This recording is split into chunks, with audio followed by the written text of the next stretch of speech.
couleurs, c'est le rendez-vous de la découverte, de surprises, de témoignages, de parcours aussi divers les uns que les autres. C'est une invitation pour pallier au manque d'exposition de passionnantes plumes en tout genre. Lire de toutes les couleurs, c'est une fenêtre ouverte sur l'échange de ma passion du livre avec toi, lui, elle. Nous y échangerons avec un ou plusieurs invités, des autrices, des auteurs et aussi des professionnels de la chaîne du livre. Je t'invite à suivre ma nouvelle émission hebdomadaire. Rachel, bonjour. Donc, comment on va aujourd'hui? Je vais très bien. Bon, après, j'étais un peu épuisée, mais je me suis dit qu'il faut continuer parce que je me bats pour ce que j'aime. Voilà. Alors, Rachel, on quitte une casquette et on va sur une autre casquette qui était à la base ta casquette principale, on va dire. C'est ça ou pas? Oui. Une casquette d'écrivaine. Parce qu'aujourd'hui, tu as une autre casquette. Nous en avons déjà parlé ensemble sur une autre antenne. Tu rentres en politique. Oui. À 25 ans. Voilà. Et là, tu écris ce 3e livre? Alors, c'est le premier des 4, mais c'est le premier qui est sorti. Voilà. Donc, tu as 4 livres écrits, voilà, et dont un édité. Et c'est celui-ci. Il nous parle de quoi, cet ouvrage? Il y a 3 thèmes, mais en fait, l'épanouissement, c'est très vaste. Donc, le titre, c'est « Les ateliers d'épanouissement ». Et il y a un sous-titre « Ce n'est pas encore fini tant que tu ne l'as pas décidé », disponible sur Amazon. Donc, pour aller step by step, j'ai regroupé 13 ateliers en 3 thématiques. Il y a le thème de l'espoir, voilà, le thème du déploiement et le thème du bonheur. Donc, je vais balayer rapidement. Dans le thème de l'espoir, il y a 5 ateliers. Un qui s'intitule « Ce n'est pas encore fini », un autre « Espoir », un 3e « Aller jusqu'au bout sans abandonner », un 4e « L'importance de la santé mentale », un 5e « La paix au sein de la tempête ». Donc, la tempête, ça peut être une faillite, difficulté financière. Donc, c'est une métaphore.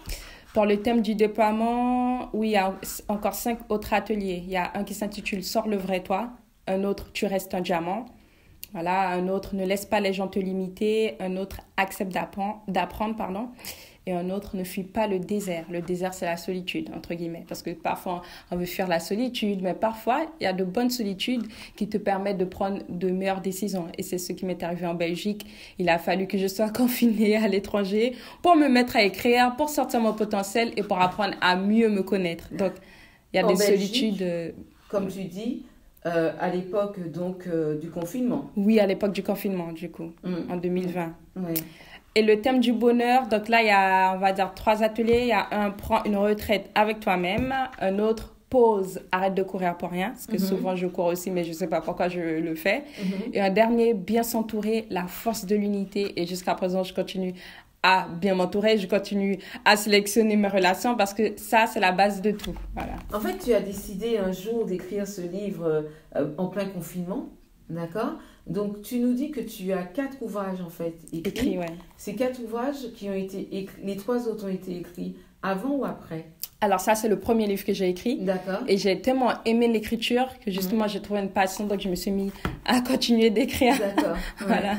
En fait, tu dis que tu as pris la passion d'écrire, mais c'est quelque chose que tu connaissais déjà, parce que tu as fait des études littéraires, il me semble. Mais en fait, oui, j'ai fait des études littéraires. Et même à 10 ans, j'ai gagné un concours d'écriture où j'ai terminé. Tu as déjà écrit, oui. Oui, mais en fait, là, c'était juste, on va dire, à 10 ans, je devais juste écrire un poème où je décrivais mon plus beau rêve de Noël. D'accord. Et je l'ai écrit avec... C'était quoi le plus beau rêve de Noël? Ben, c'était tellement simple. En fait, c'était vraiment de passer du temps avec ma famille, manger de la bûche, aller à la piscine, donner à manger aux SDF, des trucs vraiment simples. Oui. Et j'ai vu que j'ai terminé 4e. J'étais contente. On m'a donné une radio. Je suis revenue chez moi. Je dis, maman, et voilà, j'ai gagné un concours d'écriture et on m'a donné une radio. Une radio, oui. La Bande FM? Oui, une grande radio en plus. À l'époque, elle était grande. J'étais super contente.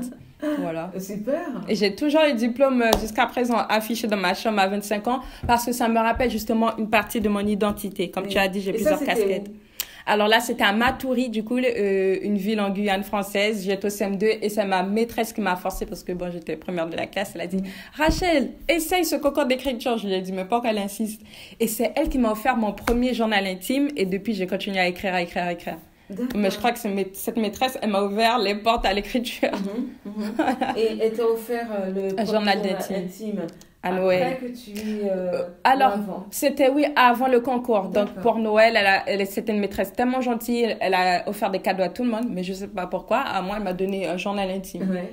Au début, je me suis dit, pourquoi un journal intime? Après, je me suis dit, ça ne tente rien d'essayer. Et puis, j'ai pris goût à écrire. Aujourd'hui, j'ai fait ci. Aujourd'hui, j'ai une sale journée. Aujourd'hui. Et parfois, j'écrivais mes peines aussi à 10 ans. Ah oui? Ouais, mes douleurs. Parce qu'après, je crois, 2 ans plus tard, j'ai perdu ma mamie. Et je continue à écrire aujourd'hui. On a enterré ma mamie, nanana. Ouais. Voilà. Tes peines et tes joies. Oui, mes peines et mes joies. Alors, tu nous parles de la Guyane. La Guyane, oui. Là où tu as vécu ton enfance. Voilà. Ouais. Tu es partie de la Guyane pour étudier, mais tu as fait toute ton enfance en Guyane. Oui. Avec des parents qui sont haïtiens. Voilà. Ouais. Donc, qui sont haïtiens, qui sont arrivés pour refaire leur vie en Guyane. Et est-ce que tu sais pourquoi ils ont choisi la Guyane? Alors, mon papa m'a jamais dit pourquoi, mais lui, c'est un entrepreneur. Donc, il aurait pu partir à Saint-Domingue. Il avait l'habitude de voyager, mais il n'avait pas trop trouvé d'opportunités. Mais en Guyane, il a construit beaucoup de maisons et voilà, il a donné la nationalité française à sa femme, à ses enfants et je le remercie pour ça. Et donc, mais lui, il est haïtien aussi. Oui, il est haïtien aussi. Mais en fait, ce qui est drôle, c'est qu'il a arrêté l'école à 6 ans.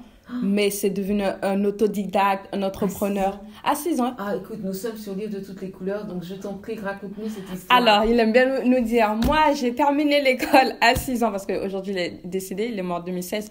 Mais il disait, j'ai juste appris à lire et à écrire, mais ça m'a suffi. D'accord. Il a monté son entreprise, parce que lui, il était dans la construction. Et oui, il a fait pas mal de chiffres d'affaires. Hein. De savoir lire. Lire et écrire, oui, c'est Bien la sûr. base. Oui. Ça, c'est vraiment la base. Voilà. Et donc, pourquoi il nous mettait parfois la pression? Moi, j'ai arrêté l'école à 6 ans, donc vous avez intérêt d'aller plus loin que moi. Voilà. Et donc, vous êtes combien d'enfants? Alors, 6 du coup. 6. Voilà, Et 6 qui ont fait des études? Oui. D'accord. Ouais. Et toi, tu es la combien? La 5e. L'avant-dernière? L'avant-dernière. C'est pour ça que tu es gâtée un peu. Oui. Hein? Ça se sent. Oui, ça se sent un peu.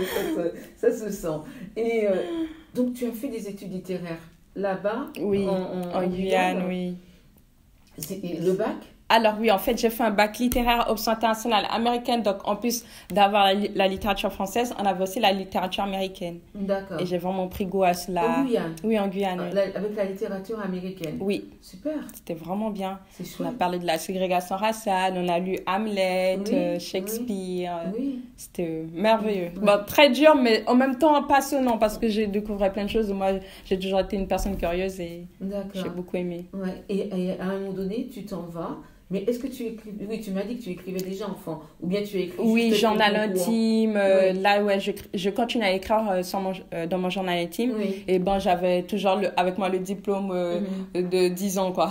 Et ton rapport avec la lecture? Alors, en fait, je crois que c'est vraiment dans la section internationale américaine que je me suis mise à lire sur tout ce qui est discours de Michelle Obama, Barack Obama. Ce qui veut dire que tu écrivais, mais que tu ne lisais pas forcément? Non, je ne lisais pas. Tu n'aimais pas lire? Non, moi, lorsque je revenais, je jouais à ma poupée. J'ai toujours été une princesse dans ma tête. Et souvent, je jouais aux jeux vidéo parce que j'avais 4 frères. Voilà. Mais lire, non. Mais c'est vraiment... Oui, en section internationale américaine. De toute façon, on avait 11 livres à lire pour pouvoir valider littérature américaine. D'accord. Donc, il y avait des dissertations en anglais, des exposés à l'oral. C'est là que j'ai pris goût. Voilà. J'adore ce que tu viens de dire. J'ai pris goût. Oui, j'ai pris goût. Voilà. Hein. Au début, tu te dis, mais waouh, j'ai fait le mauvais choix. Parce qu'il y en a qui ont fait juste le bac littéraire. L'après-midi, ils étaient chez eux. Mais nous, l'après-midi, on était en classe à apprendre l'anglais. Parce que je suis tombée amoureuse de la culture américaine. Et c'est là que je savais. La culture princesse américaine. Princesse, comment ça, princesse?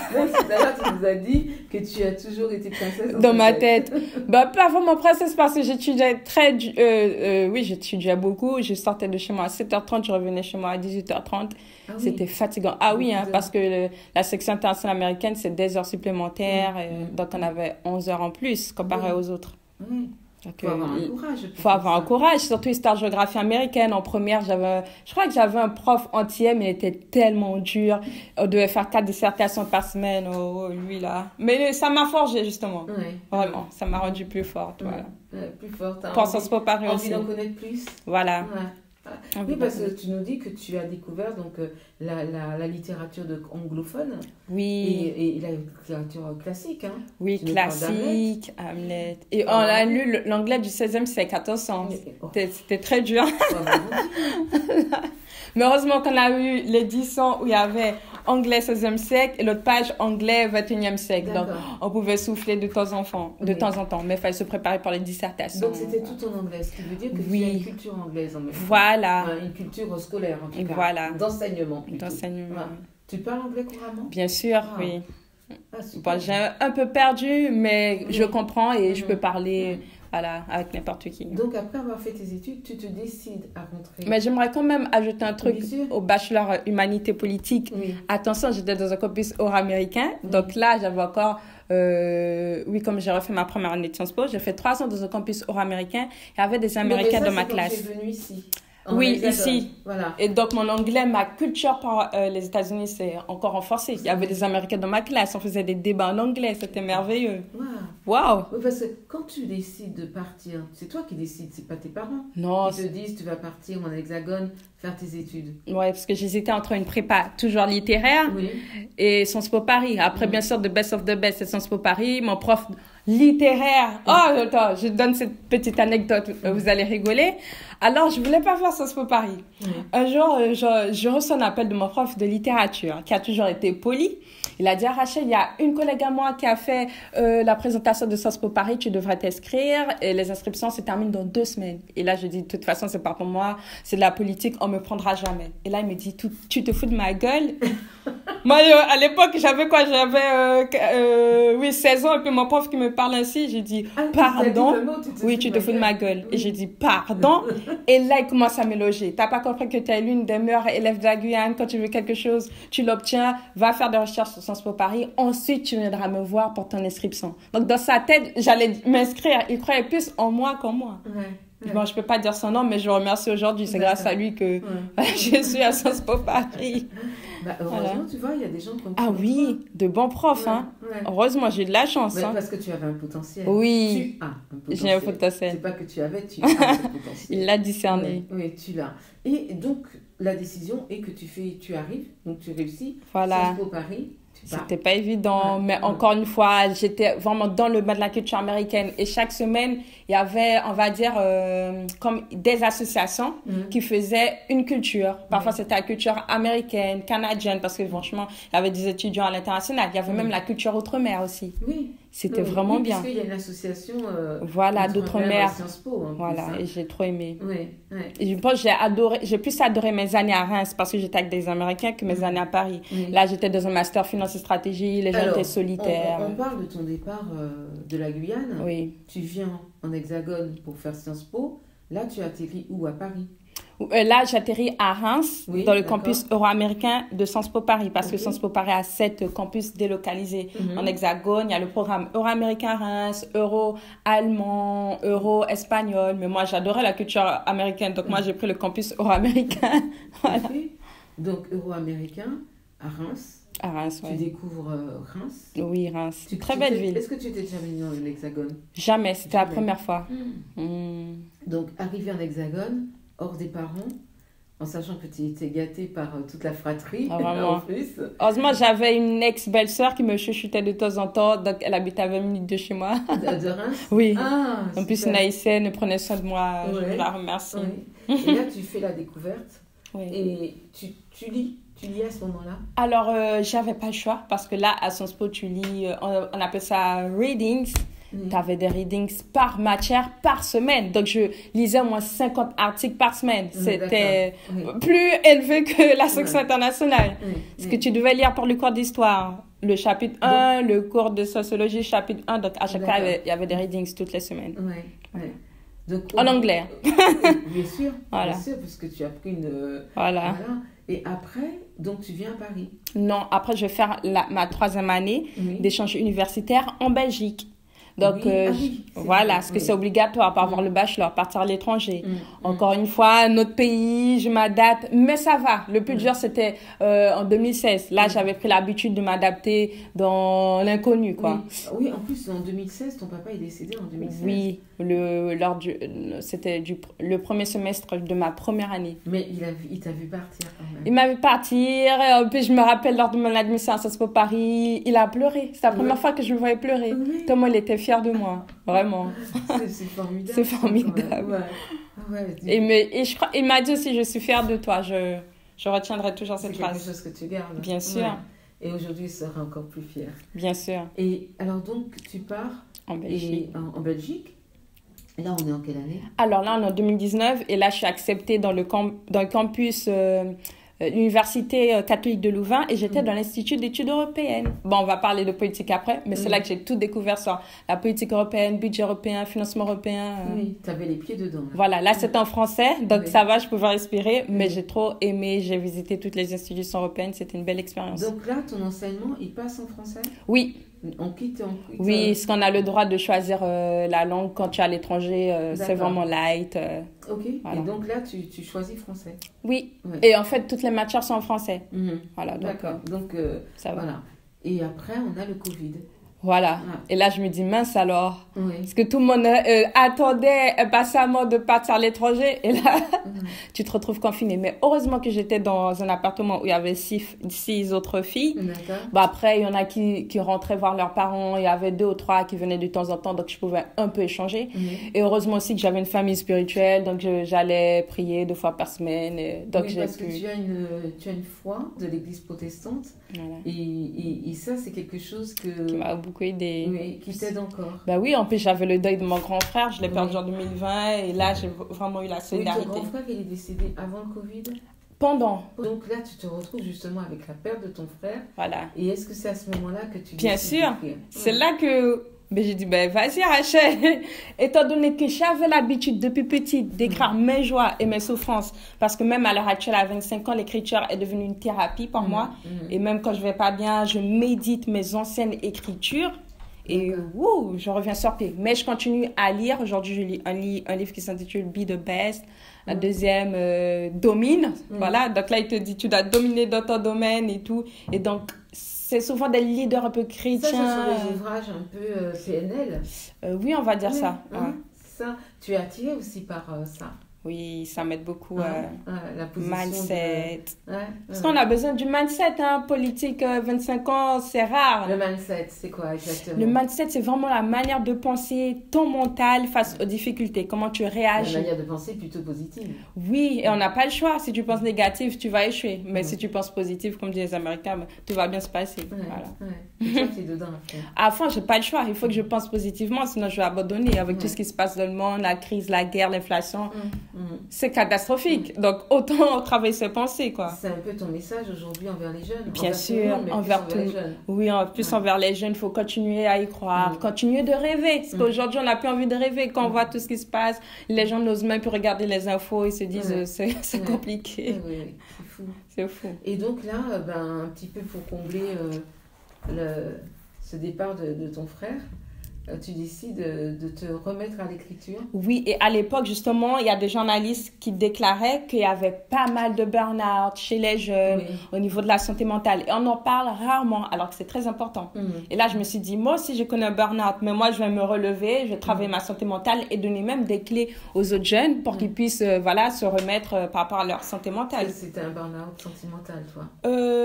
Et plus émotionnel, parce que j'ai beaucoup pleuré. Quand je dis sentimental, ça peut être la famille, c'est pas un sentimental lié amoureux. Non. Oui, on va dire sentimental. Familial, En plus, j'ai des examens dans 3 semaines. Donc là, je suis partie, j'ai été chez une maman spirituelle qui m'a maternée, comme tu dis, chouchoutée.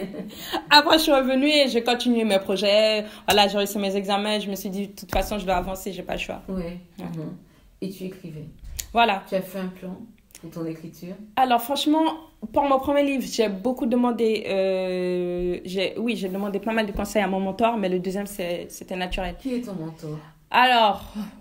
Est-ce qu'on peut citer son nom? Je ne vais pas citer son nom, mais avant, parce que ce n'est plus le cas maintenant, avant, c'était en fait une personne qui était pasteur et aussi avocat en Belgique. D'accord. Lui, il écrivait 5 livres par an. Et là, je lui ai dit, mais en fait, c'est quoi ton secret? Parce que j'ai jamais entendu cela. Et puis, il me disait juste, voilà, appuie-toi sur Dieu. Et puis, c'est de la discipline. Il a dit, n'attends pas l'inspiration, tu t'assois tous les jours, t'écris une page. Au bout d'un moment, voilà. Parce que mon livre, il n'est pas hyper long. Hein. En général, c'est des livres qui font 100 pages. Et quand tu écris 40, 45 pages sur Word, et quand Amazon l'imprime, ça ressort en double. Oui, parce que alors, ton éditeur, c'est Amazon. Voilà. Tu choisis cette édition, ce mode d'édition. Oui, mais la prochaine fois, je vais prendre une maison d'édition. Parce qu'il faut vraiment se débrouiller, tu es seul, tu dois créer tes propres ateliers pour vendre tes livres. Voilà. Oui, puis ça va te permettre peut-être aussi de découvrir ce que c'est que de travailler avec une maison d'édition. Oui. Parce que c'est pas non plus, comment on va dire, si lisse que ça. Parce que l'éditeur te rentre un peu dedans en même temps. Oui. Il te pousse loin de ton confort. Oui, c'est vrai. Mais c'est vrai que lorsque tu as une communauté, être auto-éditeur, c'est conseillé. Je connais une femme, elle a vendu ses livres grâce à TikTok. De toute façon, ça se vend comme du petit pain. Tu as 1 million d'abonnés, les gens achètent. Mais quand tu n'as pas encore une communauté, ça ne sert à rien. Oui, puis c'est peut-être pas, comment je veux dire, c'est peut-être pas si simple de se dire on achète mon livre, parce qu'il y a des gens qui achètent et qui ne lisent pas. On a aussi envie que les gens achètent et lisent. Bien sûr. Pas seulement acheter parce que c'est la star. Mode. Je pense que c'est ça. Et notamment ton ouvrage, je pense qu'il mérite d'être lu. Bien sûr. Voilà. Parce que déjà la manière dont tu es, dont tu t'exprimes, dont tu as les pieds, on va dire, bien ancrés dans ton jardin, qui permet d'aller dans le jardin des autres. Voilà, et d'aider les autres à avoir des fleurs dans leur jardin. Voilà, c'est ça, exactement. Alors, on est au printemps, c'est ça. Tu as envie comme ça de donner des pistes. Est-ce que tu aurais un petit passage comme ça que tu voudrais nous lire succinct, voilà, je te laisse choisir. Ben déjà, j'ai une citation phare. Oui. Il n'y a aucun confinement qui peut confiner ton potentiel. Voilà. En fait, je me suis dit, waouh, cette phrase, elle est vraiment classe. Mais c'est vrai, en fait, parce qu'il y a beaucoup de gens qui ont fait faillite. Cette citation, c'est toi? Oui, ça va de moi. Parce qu'en fait, tu as raison. Bah oui. Parce que finalement, être confiné, mais on l'a vu, on le voit encore. Lorsque les personnes nous traduisent ce qui a été leur confinement, certaines personnes nous disent que ça a été le désastre. Mais beaucoup nous disent que ça a été...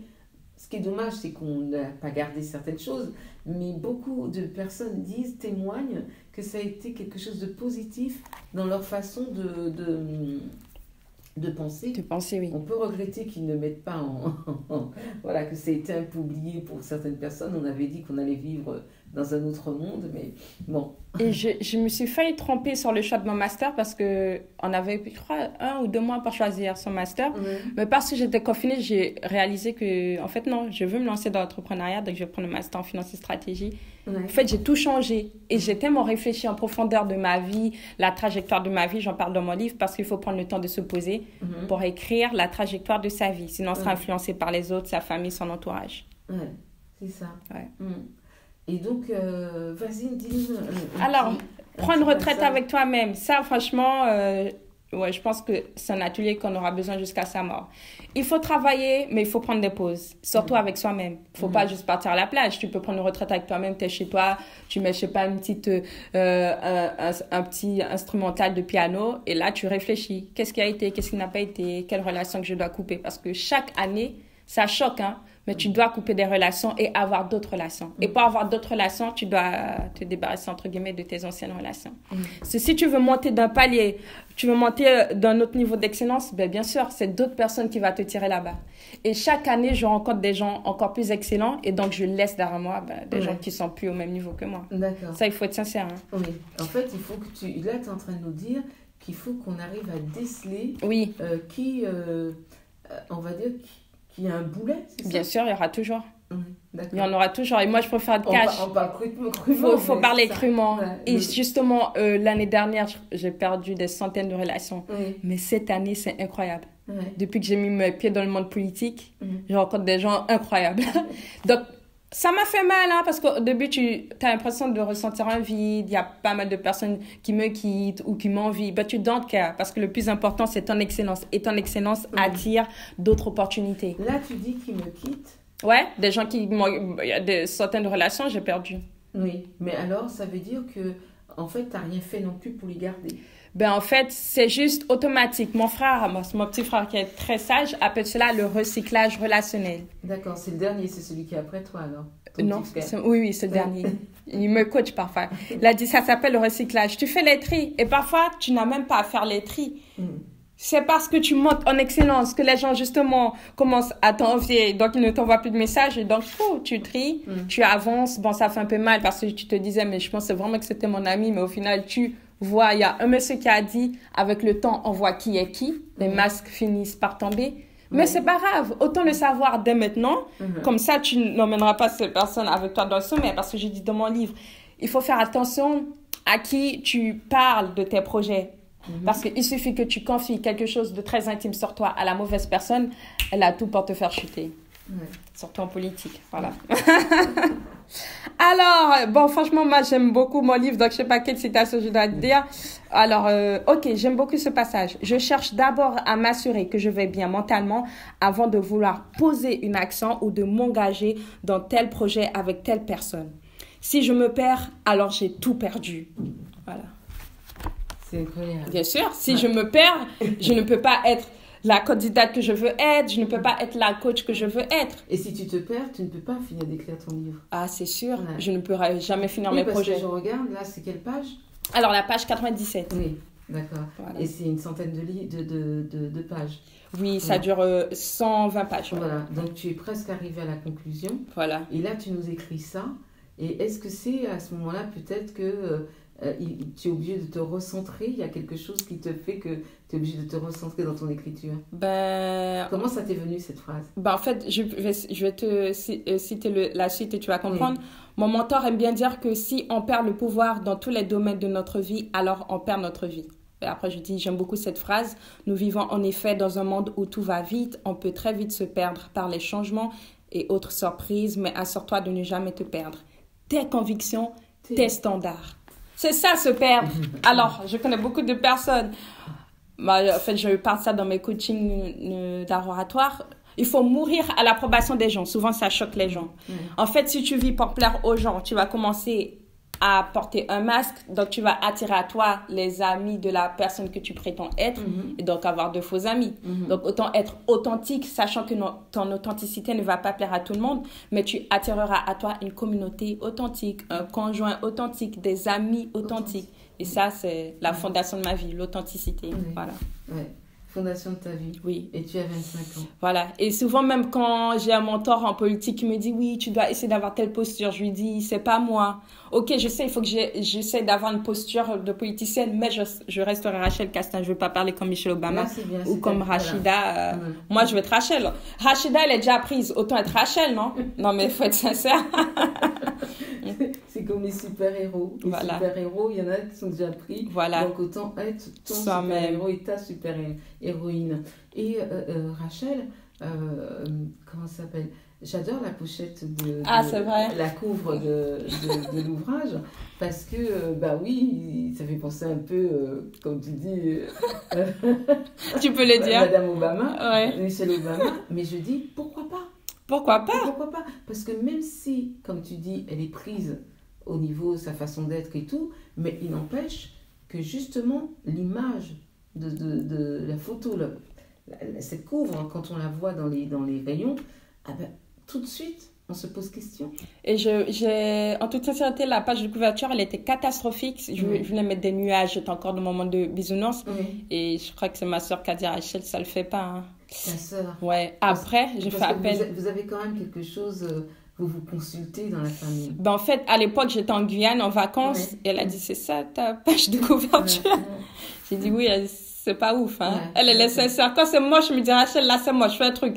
Donc, j'ai fait appel à une conseillère en images qui a changé mon look et qui m'a connectée à sa photographe. Donc, en fait, c'était une conseillère en images déjà fusionnel avec sa photographe. D'accord. Et donc, sa photographe a compris ce que ma conseillère en image voulait que je dégageais dans la photo, parce qu'elle a dit ça doit être vendeur. La page de couverture, c'est ce que les gens regardent en premier.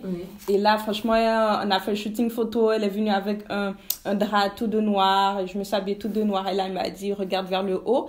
Et là, c'est comme si, tu vois, mes blancs de mes yeux, là, ça représente l'espoir. Derrière ce côté sombre, tu vois. Et il faut continuer à regarder vers le haut. Tout est bien posé. Bien. Alors, quel est ce titre? Pourquoi ce titre? Alors, au début, c'est vrai que tu fais des ateliers. Oui. Mais ce titre, c'est comme si que tu nous dis que tu nous donnes tes ateliers dans cet ouvrage. Oui. C'est ça? Alors, tout début, je voulais l'appeler les ateliers de Rachel. Après, je crois que ma photographe t'a dit, elle a été sincère avec moi. Elle a dit, Rachel, t'es pas encore connue. Donc, ne mets pas ton prénom maintenant. Il va dire, c'est qui Rachel, c'est qui elle. Tu vois, si c'était les ateliers de Michelle Obama, c'est clair, ça la se vendre vite. Là, elle m'a dit, change le titre. Bon, j'ai beaucoup galéré pour écrire mon premier livre. Donc, j'ai réfléchi. J'ai relu les titres des 13 ateliers. Je me suis dit, mais l'espoir, le déploiement, le bonheur, tout ça, ça recouvre un thème qui est l'épanouissement. Et de base, en fait, c'est des ateliers que je donne à l'oral. Mais les gens se plaignaient, ils me disaient, ah, Rachel, on n'a jamais le temps de tout prendre en note. En plus, ce que tu dis, c'est tellement fort, j'aurais aimé garder ces citations avec moi.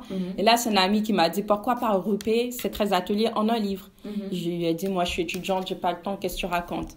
Après, j'ai réfléchi, je me suis dit, en vrai, les après-midi, voilà, j'ai pas cours. En plus, voilà, je suis confinée, pourquoi pas? Et là, voilà, j'ai commencé à écrire et aujourd'hui, je ne m'arrête plus. Et les prochains ouvrages, c'est quoi? Alors, en fait, il y a un livre sur Haïti, mais qui est censé sortir soit cette année ou l'année prochaine.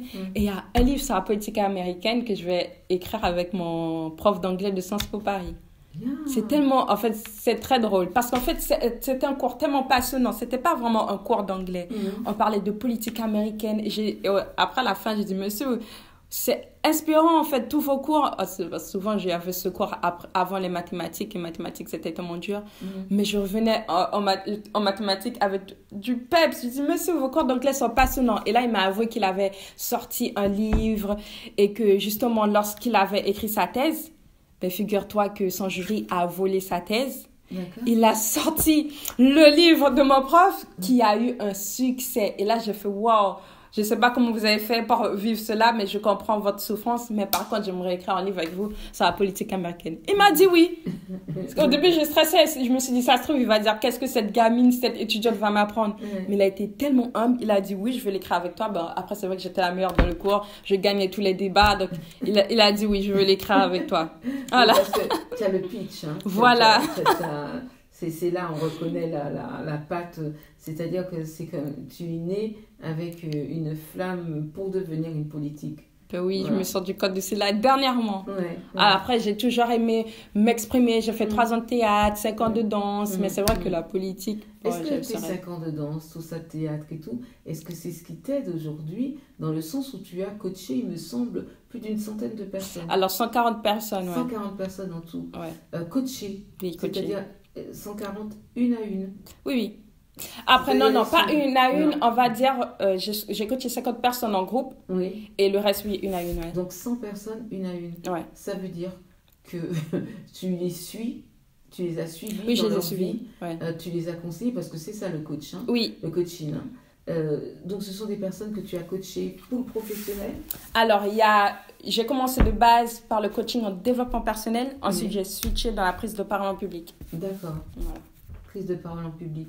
Et ça, cette prise de parole en public, je trouve ça mais dingue parce que, sans rapporter ça à l'âge, hein, c'est cette puissance, cette assurance,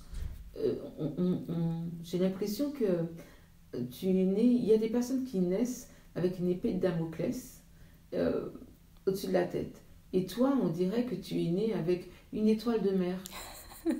Tu vois, parce que l'étoile de mer, elle fait sa vie dans la mer. Hein. Et toi, tu fais ta vie dans cette mer terrestre.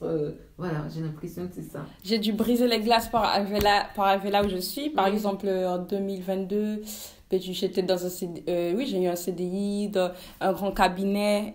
Mais je revenais chez moi à 20h, j'avais plus le temps pour travailler sur mes projets personnels. Et là, je devais faire un choix. C'est dur. de faire des choix. Parce que tu vas être incompris par ton entourage qui fait des choses qui sont contraires à toi.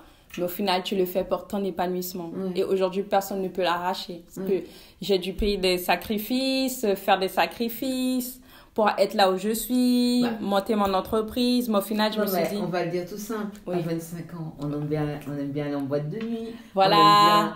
Tu vas pas, toi, en boîte de nuit? Non, j'ai trouvé une autre source de joie, de paix. Et mes projets me rendent heureuse. C'est dernièrement... Ça se voit. Ça se voit. Bien sûr. Voilà. Et en plus, quand tu nous dis que tu es en train... Enfin, il y en a déjà qui sont aboutis, des ouvrages. Tu dis, mais à quel moment, Rachel, elle se pose? Et pourtant, dans ton livre, tu nous expliques que tu expliques aux gens comment on doit se reposer. Oui, prendre une retraite. Et c'est pour ça que le spirituel m'aide aussi. Quand je veux me déconnecter... Une fois, j'ai déconnecté. Comme je t'avais rencontré la semaine dernière, dimanche dernier, j'ai rien fait. Il y en a qui m'appelaient. Pourquoi tu m'appelles? Je vais pas répondre. Aujourd'hui, je vais pas parler de politique. Laisse-moi tranquille. Et le dimanche, justement, quand il y a mon temps de culte, d'adoration, bien sûr, je pose des questions à Dieu. Je fais quoi là?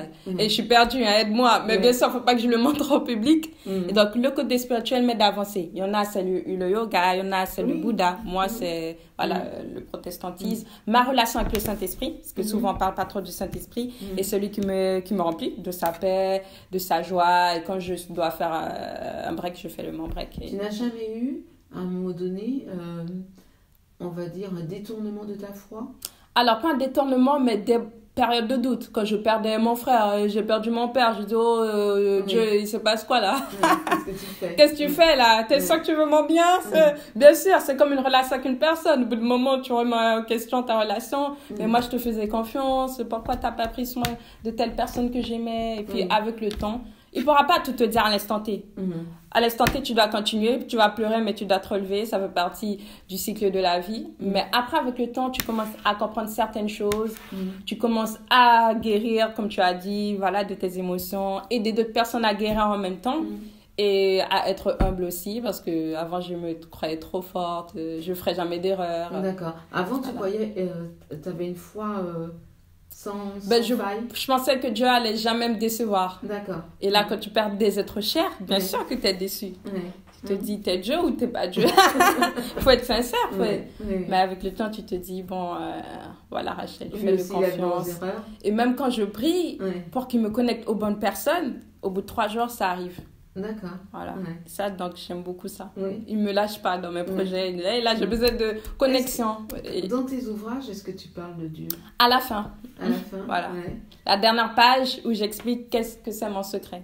Mais par contre, il y a l'atelier La paix au sein de la tempête où je prends la métaphore de Jésus sur la barque. Ça, c'est un atelier qui est dans l'ouvrage. Un seul.